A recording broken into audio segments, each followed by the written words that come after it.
د دعا لپاره غږ وکړو د همدې مدرسې شیخ الحدیث الحاج مولوي محمد صاحب څو دلته تشریف راوړي اخرنۍ دعا وکړي. محترم شیخ الحدیث مولوي یا محمد صاحب. د دعا څخه مخکې غواړم چې یوه مهمه خبره چې زموږ ستاسې مسؤلیت دی هغه ته ستاسو پام راواړوم. نحمده ونصلي على رسوله الكريم، أما بعد فأعوذ بالله من الشيطان الرجيم. بسم الله الرحمن الرحيم. قال النبي صلى الله عليه وسلم: من لم يشكر الناس لم يشكر الله، أو كما قال رسول الله صلى الله عليه وسلم. محترم الله جل جلاله پر موږ تاسې باندې ډېر نعمتونه کړي دي، ډېر رحمتونه یې را باندې کړي دي. غټ نعمت یې دا دی چې موږ تاسې الله جل جلاله د اسلام په مبارک دین باندې مشرفه کړي یو. د هغه څخه راوروسته الله تعالی موږ تاسې د ډېرو غټو نعمتو څخه برخمن کړي یو. په هغه نعمتو کې یو غټ نعمت د اسلامي امارت حاکمېدل په افغانستان کې دي. د حالات موږ تاسې ولیدل ورونو، په روژ کال دا شپې موږ تاسې انجمن کوئ، دونه بېغمه نه وو، دونه په اطمینان نه وو، دونه بېغمه خبرې و تقریرونه چا نه سوی کولی. دغسې ډاډمنه فضا موږ تاسې نه وو ځینې برخمن. د دغه نعمت شکر پر موږ تاسې باندې پر ټولو باندې لازم دی چې شکر یې موږ تاسې ادا کړو، دعاوې ورته وکړو د استقامت او د پرمختګ او د دې امارت اسلامي د دشمنانو د سرنګون کېدلو دپاره موږ تاسې دعاوې وکړو. ورونو دعاوې ډېره ګټه لري. په یو غزا کې صحابه کرام غزا ته تللي وه، د هغې خواڅه چې راله غنیمتونه یې ګټلي وه. پیغمبر علیه السلام دغو مجاهدینو ته وویل ول په غنیمت کې دا دلی چې پاته دي دغه خلک هم در سره شریک کړي. هغو وویل چې دې جهاد ته خو موږ تللي وو، دا تکلیفونه و مشکلات خو موږ پر ځان باندې یوړل، د غنیمت حصه زموږ حق کېږي. پیغمبر علیه السلام وفرمایل چې ستاسې نصرت نه کېږي مګر په ضعفاو ستاسې. دا دعا ډېره غټه نتیجه لري. دغه زموږ ستاسې د امارت اسلامي د مشرانو سره چې هر ځای زموږ ملاقات سوی دی، د دې غوښتنه زموږ څخه دا ده چې موږ په دعاو کې مه هېروئ، دعاوې راته کوئ. هغه شهدا مه هېروئ چې په دې لار کې تللي دي، دا د هغه شهداو برکت دی. تېر کال زموږ سره په دغه ځای کې، په دغه مدرسه کې، په دغسې انجمن کې شریکان وه، په دغه لار کې شهیدان سوه، نن په خاورو کې پراته دي. په دغه لار کې ولاړه، نن یې مړی نه دی معلوم، جسد یې نه دی معلوم چې چیرې دی، په کوم ځای کې تر یږو تر غرو تر خاورو لاندې دی. دا د هغو قرباني وه، دا د هغو تکلیفونه وه، دا د دغه مجاهدینو تکلیفونه وه. دغه اوس یې موږ تاسې تکلیفو ته ګورو. تاسې د شپې پر 11 پر 12 بجې راووځئ، په دغه یخ کې دغه مجاهدین طالبان ولاړې. زما او ستا په کور کې طاقت نه کېږي، په توس کې مو طاقت نه کېږي، بخارۍ ته مو طاقت نه کېږي. دی زما او ستا د ساتنې دپاره کور ځینې پاته، مور ځینې پاته، پلار ځینې پاته، اولادونه ځینې پاته. ما او تا د خپل مور، د خپل پلار، د خپل کور، د خپل بچانو سره کرا په کور کې ناست یو. پخوا به مو د دروازې غم را سره و، تقریبا اوس مو هغه ته لا فکر نه وي. دا څه نیمګړتیاوې ستا هغه به ما لا پاکور کې.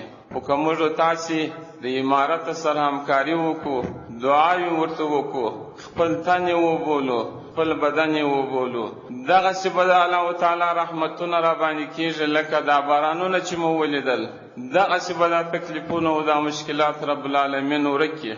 دغسې امیر چې موږ تاسې لرو چې هم شیخ دی، هم مفتی دی، هم سپینږیری دی، هم عالم دی، هم زوړسوانده دی، په ټوله دنیا کې څوک نه لري، په ټوله دنیا کې. حتی موږ تاسې ولیدل چې 20 کاله یې زموږ ستاسې طالبان شهیدان کړل، په ټانګانو پسې وتړل، په شوبلې پسې وتړل. د ده په هر مجلس کې دا غوښتنه ده چې زما د عفو فرمان عملي کړي، مجاهدینو زما ملګرو ټولو ته دغه خبره کوي چې عفه ده عفه ده عفه ده. دغه نه زوړ سپان دي، دغه نه صبر کوونکي، دغه نه تحمل کوونکي په ټوله دنیا کې د ټولې دنیا په مشرانو کې وجود نه لري. الله پاک دا یو نعمت موږ تاسو ته راکړي، د دغه نعمت شکر به ادا کو. قرآن عظیم شان کې آیات شریف دی الله جل جلاله وایي که تاسو زما د نعمت شکر ادا کړئ زه به تاسو ته نور در زیات کړم. الله پاک موږ تاسو ته نور داسې خوشحالي راکړي. نو وخت به نه نیسم، دعا به کوو. د دعا په سر کې غوښتنه دا ده چې درود شریف ووایو او د درود شریف وروسته په ښه اخلاص و په ښه توجه باندې دعا وکړو. الله پاک دې زموږ ستاسې دعا قبوله کړي.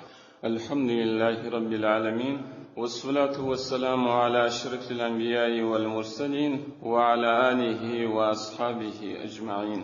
اللهم ربنا تقبل منا إنك أنت السميع العليم وتب علينا يا مولانا إنك أنت التواب الرحيم. اللهم اجعل أفعالنا وأقوالنا وأعمالنا ونياتنا وطاعتنا لوجهك الكريم. إله العالمين دغه ناسته او دې ته ورته ناستې و عبادات مو ته په خپل دربار کې قبول و مقبول وګرځوه.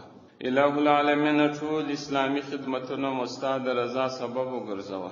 اله العالمین د جنت د دخول ذریعه یې وګرځوه. اله العالمین ته موږ ته مغفرت وکړه، زموږ مور و پلار ته مغفرت وکړه، زموږ قریبانو ته مغفرت وکړه. اله العالمین د پورولو پورونه ادا کړه. اله العالمین د حاجتونه ادا کړه. اله العالمین څوک چې مریضان لري مریضان مرا جوړ کړه، زخمیان مرا جوړ کړه، د شهداو مشاهدتونه قبول کړه. اله العالمین د مجاهدینو خدمتونه قبول کړه، د علماو د طالبانو د ټولو عوامو مسلمانانو عباداتو خدمتونه قبول کړه. اله العالمین موږ عاجزه بندگان یو. رب العالمین ته خپل رحمت وګوره، زموږ و اعمالو ته مه ګوره. اله العالمین ته مغفرت راته وکړه. اله العالمین زموږ د عمراو حفاظت وکړه، خصوصا د امیرنا و امیر المؤمنین حفاظت وکړه. اله العالمین و ټول عمراو ته د اسلامي امارت استقامت پر شریعت وکړه. اله العالمین د بې اتفاقي وساته. اله العالمین د دشمنانو د حاسدانو د مبغضینو د شر د فاسدینو د ټولو آفاتو څخه اله العالمین ټول افغانان وساته، ټول مسلمانان وساته، زموږ عمرا وساته، زموږ لشکر وساته، زموږ محافظین وساته. اله العالمین اتفاق و اتحاد راکه. اله العالمین په کورو کې مو د بې اتفاقي وساته. اله العالمین په کلي کې مو د بې اتفاقي وساته. اله العالمین په امارت و په دولت کې مو د بې اتفاقي وساته. اله العالمین ته موږ ته اتفاق و اتحاد راکه. اله العالمین په دې مجلس کې شا ګډون کړی دی. اله العالمین په دنیا و آخرت کې عوض مجرا ورکړه. اله العالمین څوک چې ارمان لري او وخت یې نه درلودی یا رسیدګي نه یې کړې، اله العالمین د دغه خیر څخه پوره برخه ورکړه. اله العالمین څوک چې اولادونه نه لري صالح اولادونه ورکړه. اله العالمین څوک چې نارینه اولادونه نه لري صالح نارینه اولادونه ورکړه. اله العالمین چې پر چا باندې پورونه باندې اله العالمین پورونه وراده. اله العالمین چې د چا په تجارتو کې کمبود راغلی یا تاوان کړي، اله العالمین د برکت حلال ګټه ور نصیب. اله العالمین موږ ستا بندگان یو، ته مو رب یې. اله العالمین بل رب نه لرو، اله العالمین بل بخښونکی نه لرو، اله العالمین بل رزق راکونکی نه لرو. اله العالمین خالق متیه، رازق متیه. اله العالمین د ټولو مشکلات مو وساته، د ټولو فتنو مو وساته، خصوصا د آخر زمان د فتنو څخه مو وساته. اله العالمین خاتمه مو پر ایمان که. اله العالمین د دنیا څخه مو صحیح سالم کامل ایمان ووځه. اله العالمین ته زموږ دعا قبوله که. اله العالمین ته زموږ احتیاجات قبول که. اللهم انصر الإسلام والمسلمين، اللهم أعز الإسلام والمسلمين وأذل الشرك والمشركين، اللهم أهلك الكفرة والمشركين وذلل أعوانهم، اللهم احفظنا واحفظ أمراءنا واحفظ جيوشنا وثبتنا وثبتهم على دينك وشريعة نبيك محمد صلى الله عليه وسلم.